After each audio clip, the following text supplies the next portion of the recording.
அடுத்தபடியாக முன்னாள் அமைச்சர் புதுக்கோட்டை வடக்கு மாவட்ட கழக செயலாளர் சகோதரர் சி விஜயபாஸ்கர் அவர்களை கண்டன உரையாற்ற அன்புடன் அழைக்கின்றோம்.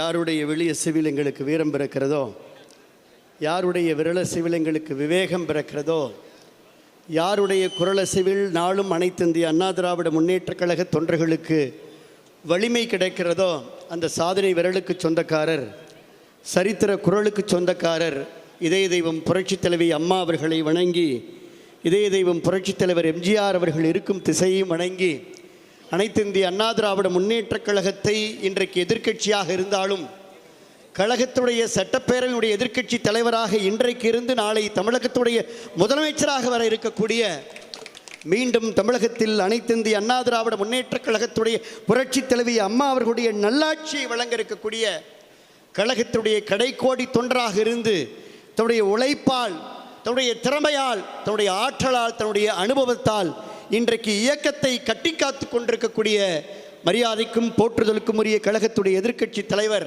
எங்கள் நெஞ்சமெல்லாம் நிறைந்திருக்கக்கூடிய அருமை அண்ணன் எடப்பாடி அவர்களுடைய தலைமையிலே ஒரு வலிமையான, ஒரு வலுவான, ஒரு எழுச்சியான, ஒரு உணர்வு பூர்வமான, இந்த மண்ணை சார்ந்த, மனதை சார்ந்த, இன்னும் சொல்ல போனால் நியாயம் கேட்கின்ற, ஒரு நீதி கேட்கக்கூடிய, அநீதிக்கு எதிராக குரல் கொடுக்கக்கூடிய ஒரே இயக்கம் தமிழகத்திலே அனைத்து இந்திய அண்ணா திராவிட முன்னேற்றக் கழகம் என்பதை நிரூபிக்கக்கூடிய வகையில் களத்தில் 19ஆம் தேதி கள்ளச்சாராய மரணம் ஏற்படுகின்றது என்ற செய்தி கேட்ட உடனே அன்றைக்கு இரவே முடிவு செய்து அடுத்த நாள் அதிகாலையிலே கிளம்பக்கூடிய ஒரு எதிர்க்கட்சி தலைவர் என்று சொன்னால், இன்றைக்கு கள்ளக்குறிச்சியை இந்தியாவே உற்று நோக்குகிறது என்று சொன்னால், களத்திலே நின்ற ஒரே தலைவர் தமிழகத்திலே அண்ணன் எடப்பாடியார் தான். நீங்கள் எண்ணி பார்க்க வேண்டும். அண்ணன் எடப்பாடி அவர்கள் களத்திற்கு சென்றதற்கு பின்னால் தான் அத்துணை கட்சிகளும் முதல் நாள் இந்த தொலைக்காட்சியுடைய அறம் என்னவென்று தெரியுமா? கள்ளக்குறிச்சி சம்பவம் என்று தொலைக்காட்சியிலே தலைப்புச் செய்தி வருகிறது. எடப்பாடியார் கள்ளக்குறிச்சியிலே கால் வைத்ததற்கு பிறகுதான் கள்ளக்குறிச்சியில் கள்ளச்சாராய மரணம் என்ற செய்தியே தொலைக்காட்சியில் வருகிறது. அந்த அளவிற்கு வலிமை வாய்ந்த தலைவர் மரியாதைக்குரிய அண்ணன் எடப்பாடியார். இதை எதற்காக சொல்லுகிறேன் என்று சொன்னால், ஏன் இந்த அறப்போராட்டம் என்று சொன்னால், இன்றைக்கு கள்ளச்சாராயத்தாலே பலியானவர்கள் ஒரு சிலர், கள்ளச்சாராயம் அறிந்தவர்களுக்கு சரியாக சிகிச்சை அளிக்காத காரணத்தால் ஒட்டுமொத்தமாக தான் இன்னைக்கு 62ஆக கூடியிருக்கிறது. அன்றைக்கே அண்ணன் எடப்பாடியார் அழுத்தமாக சொல்லுகிறார், சரியான சிகிச்சை வேண்டும், மேல் சிகிச்சைக்கு அவர்களை நீங்கள் ரெஃபர் செய்ய வேண்டும், அல்லது உயர் மருத்துவர்களை இங்கு வரவழைத்தாக வேண்டும். இந்த கள்ளக்குறிச்சியை மாவட்டமாக்கியது அண்ணன் எடப்பாடி அவர்கள். கள்ளக்குறிச்சியை மாவட்டமாக்கி மருத்துவக் கல்லூரியை கொடுத்தவர் அண்ணன் எடப்பாடி அவர்கள். கட்டமைப்பை உருவாக்கியது எடப்பாடி அவர்கள். எல்லாம் கொடுத்தும் இன்றைக்கு அந்த பகுதியிலே வாழக்கூடிய ஏழை எளியவர்களுக்கு கண் போயிருக்கிறது, உடல் உறுப்பு போயிருக்கிறது, உயிர் போயிருக்கிறது. காரணம் நிர்வாக திறமை, காரணம் ஆட்சி திறமை. இது ஒரு மாவட்ட நிர்வாகத்துடைய ஃபெயிலியர் அல்ல, ஒரு காவல்துறையுடைய ஃபெயிலியர் அல்ல, ஒட்டுமொத்தமாக சிஸ்டம் ஃபெயிலியர். அதை தான் என் எடப்பாடியார் சொல்லுகிறார். இந்த ஆட்சி இன்றைக்கு செயலிழந்திருக்கிறது, ஒட்டுமொத்தமாக சிஸ்டம் ஃபெயிலியர் ஆகியிருக்கிறது. காவல்துறை பல முறை எச்சரித்தும் ஏற்கனவே இதே போன்ற ஒரு சம்பவம் அங்கே செங்கல்பட்டிலே மரக்காணத்திலே நடந்தும் அன்றைக்கும் எதிர்க்கட்சி தலைவராக இருக்கக்கூடிய அண்ணன் எடப்பாடியார் குரல் கொடுத்தும் கூட மீண்டும் அதே மெத்தனால் உயிரை காவு காக்கிறது என்று சொன்னால், இந்த ஆட்சி, உளவுத்துறை, காவல்துறை, மாவட்ட நிர்வாகம் எல்லாம் சேர்ந்திருக்கிறது. வீடியோவை போட்டு அண்ணன் பின் பாயிண்டாக சொன்னார், ஏன் சட்டமன்றத்தில் அண்ணன் எடப்பாடியார் அவர்கள் பேசுவதற்கு இதுவரை அனுமதி கொடுக்கவில்லை, ஏன் சபாநாயகர் இதுவரை பின்வாங்குகிறார், ஏன் இந்த அரசு பயப்படுது என்று சொன்னால், இன்னைக்கு டிவியிலே பார்த்தீங்கன்னா இன்னைக்கு வெளியில் கூட சட்டமன்றத்தில் ஒவ்வொரு பின் பாயிண்டாக போட்டு யூடியூப்பில் அந்த லேப்டாப்பில் ஒவ்வொரு அறிக்கையும் போட்டு காண்பிக்கக்கூடிய, ஆதாரபூர்வமாக தன்னுடைய கருத்துக்களை எடுத்து வைக்கக்கூடிய திறமை பெற்றவர் அண்ணன் எடப்பாடியார் அவர்கள். ஆக அந்த வாத திறமைக்கு பயந்து இன்றைக்கு சட்டப்பேரவை தலைவர் அனுமதி மறுக்குகிறார். இதில் எண்ணி பார்க்க வேண்டும், 16 பேர் பாண்டிச்சேரிக்கு அங்கே சிகிச்சைக்கு அனுப்பப்பட்டார்கள். 16 பேருக்கும் அன்று இரவே டயாலிசிஸ் சிகிச்சை செய்யப்படுகிறது. 120 பேர் கள்ளக்குறிச்சியில் இருக்கிறார்கள். கள்ளக்குறிச்சியில் அண்ணன் எடப்பாடி அவர்கள் குறிப்பிட்ட ஃபோமிபிசோல் அது வழங்கப்படவில்லை.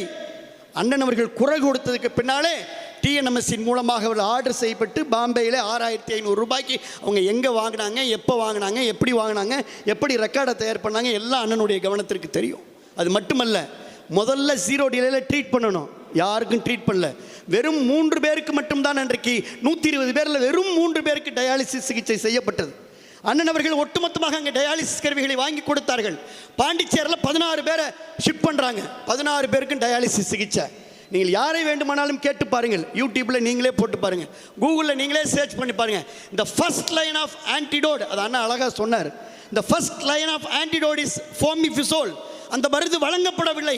ஒரு எதிர்க்கட்சி, பிரதான எதிர்க்கட்சியுடைய தலைவர் இது தமிழகத்திலே மீடியா மூலமாக குரல் கொடுக்கின்ற வரை சரியான சிகிச்சை வழங்கப்படவில்லை. தாமதமான சிகிச்சை அங்கே உயிர் பலியாகிவிட்டது. அங்கே எல்லோரும் பதறுகிறார்கள். அந்த எடப்பாடியை பார்த்தவுடனே கதறுகிறார்கள், அழுகிறார்கள். ஒரு பச்சிலம் குழந்தை தன்னுடைய இறந்த தாயின் மீது அழுகிறது. தாயும் இல்லை, தந்தையும் இல்லை. அந்த குழந்தையை அதிமுக தத்தெடுக்கும் என்ற முதல் அறிவிப்பை மரியாதைக்குரிய எடப்பாடியார் வெளியிட்டார்கள். அதற்கு பின்னால் தான் திராவிட முன்னேற்ற கழகத்துடைய அரசு விழித்துக் கொள்கிறீங்க. எண்ணி பார்க்க வேண்டும். 1 2 10 20 30 40 62 மரணங்களை தொட்டிருக்கிறது. நம்முடைய ஒரு உயிரை காப்பாற்றுவதற்கு அதிமுகவுடைய ஆட்சியில் எப்படி துடித்தோம், எப்படி போராடினோம், எத்தனை போராட்டங்களை முன்னெடுத்தார்கள் இந்த ஆட்சியின் மீது குற்றங்களை சொல்ல. ஆனால் இன்றைக்கு ஒட்டுமொத்தமாக அண்ணன் அவர்கள் கேட்டார்களே, ஏன் விக்கிரவாண்டி தேர்தலில் 10 அமைச்சர் 20 அமைச்சர்களை பட்டியலிட முடிகின்ற திராவிட முன்னேற்ற கழகத்துடைய அரசு ஏன் செவிசாய்க்கவில்லை? நம்முடைய அதிமுகவுடைய சட்டமன்ற உறுப்பினர் அன்பு சோழர் செந்தில்குமார் ஒரு அழகான கவனத்தீர்ப்பு தீர்மானத்தை கொண்டு வந்திருக்கிறார். 6 மாதத்திற்கு முன்னதாகவே கள்ளக்குறிச்சி கடைவீதியில் கள்ளச்சாராயம் விற்கப்படுவது குறித்து விவாதிக்க வேண்டும் என்று அவர் எழுதுகிறார். அண்ணன் எடப்பாடியார் எதிர்க்கட்சி தலைவர் என்ற முறையில் கையொப்பமிடுகிறார். அந்த அறிக்கை சபாநாயகருக்கு செல்கிறது. எந்த துறையில்? முதலமைச்சருடைய துறையில் விவாதிக்க வேண்டும் என்று, முதலமைச்சர் துறையில் விவாதிக்க வேண்டும் என்று சொன்னால் சட்டப்பேரவைத் தலைவர் சபாநாயகர்கிட்ட மனு கொடுக்கணும். இங்கே முன்னாள் சபாநாயகர் இருக்கிறாரு, குரலாலாம் இருக்கிறாங்க. ஆக அந்த செந்தில்குமார் அவர்கள் கொடுத்த அந்த தீர்மானத்தில் அண்ணன் எடப்பாடியார் கையொப்பமிட்ட அந்த தீர்மானத்தை விவாதத்திற்கு எடுத்திருந்தால் இன்றைக்கு இதுபோன்று மேடை அமைத்து பேசக்கூடிய நிலை இந்த அரசுக்கு ஏற்பட்டிருக்குமா? நாங்கள் கேட்கின்ற கேள்விக்கு பதில் சொல்ல வேண்டும். ஒருவேளை விவாதத்திற்கு எடுக்கப்பட்டிருந்தால் நிச்சயமாக இந்த மரணம் தடுக்கப்பட்டிருக்கும். ஆக விவாதத்திற்கு எடுக்கப்படவில்லை. அதிமுகவுடைய குரல்வளை நெரிக்கப்பட்டிருக்கிறது, ஜனநாயகத்துடைய குரல்வளை நெரிக்கப்பட்டிருக்கிறது. அதற்காக தான் அண்ணன் எடப்பாடியார் அதிமுகவுடைய சார்பில் சிபிஐ விசாரணை வேண்டும் என்று கேட்கிறார். பாண்டிச்சேரி சம்பந்தப்பட்டிருக்கிறது, 2 மாநிலங்கள் சம்பந்தப்பட்டிருக்கிறது, மரக்காணம் சம்பந்தப்பட்டிருக்கிறது, செங்கல்பட்டு சம்பந்தப்பட்டிருக்கிறது, கள்ளக்குறிச்சி சம்பந்தப்பட்டிருக்கிறது, விழுப்புரம் சம்பந்தப்பட்டிருக்கிறது, சென்னையில் தாம்பரம் சம்பந்தப்பட்டிருக்கிறது என்று சொன்னால் ஏற்கனவே சிபிசிஐடி விசாரணையினுடைய அவுட்கம் என்ன? What is the result of CBCID enquiry? சிபிசிஐடியுடைய என்கொயரியுடைய அவுட்கம் என்ன? இதுவரை சொல்லப்படவில்லை, இதுவரை அறிவிக்கப்படவில்லை, இதுவரை வெள்ளை அறிக்கை இல்லை. ஆக எல்லாமே தாமதம். தடுக்க தவறியது திராவிட முன்னேற்ற கழக அரசு, விட்டது திராவிட முன்னேற்ற கழகத்தை சார்ந்தவர்கள், துணை நின்றது திராவிட முன்னேற்ற கழகத்தை சார்ந்தவர்கள், சம்பந்தப்பட்டவர்கள் திமுகவுடைய கவுன்சிலர்கள், தடுக்க தவறியது திமுகவுடைய காவல்துறை, அதை மறைக்க பார்த்தது மாவட்ட ஆட்சித்தலைவர். மாவட்ட ஆட்சித்தலைவர் முழுக்க முழுக்க முழுக்க முழுக்க முழுக்க இந்த சாவுக்கு காரணம்.